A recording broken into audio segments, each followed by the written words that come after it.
So in 1999, one of our top 10 trends was, you can see it when you go to trendsjournal.com, New World Disorder. In 2019, we put out our top trends for 2020, and one of them was New World Disorder. There were protests going on in India, in Algeria, in France with the yellow vests, in Chile, in Colombia, in Bolivia, in South Africa, all over the world.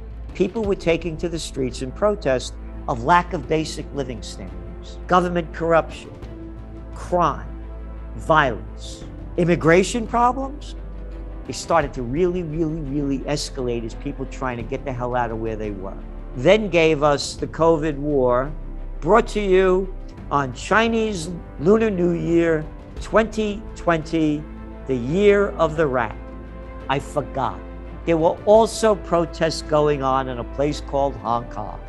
I used to be on Hong Kong TV in 2019, and I'm going, like, they put me on for 20 minutes and take a break. I'd say to the reporter, so listen, what's going on? What are you people? Mr. Celente, we're not going to stop. The Chinese are not going to take us over like this.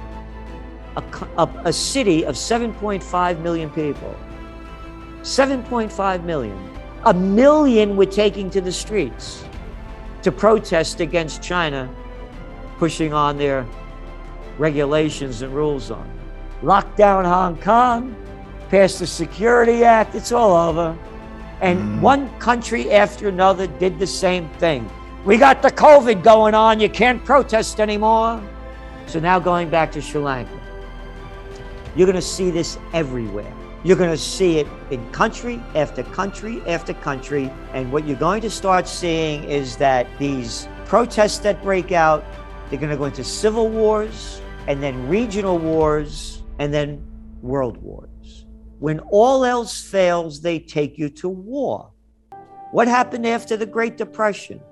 Oh, World War II. What happened after the war on terror, the dot-com bust? The war on terror.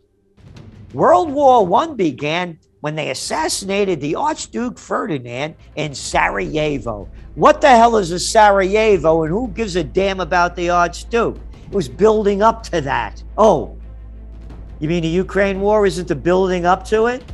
With NATO and all these countries sending, another $1 billion was sent by Biden of deadly weapons to Ukraine. They're gonna wait till like a false flag or something happens, like a nuclear, some kind of weapon goes off where they'll make it official that World War III begun. It started. $27 billion they're sending in the United States to rebuild the rotted bridges. $27 billion, just sent $57 billion to Ukraine. Oh, I forgot. That's $27 billion over 5 years.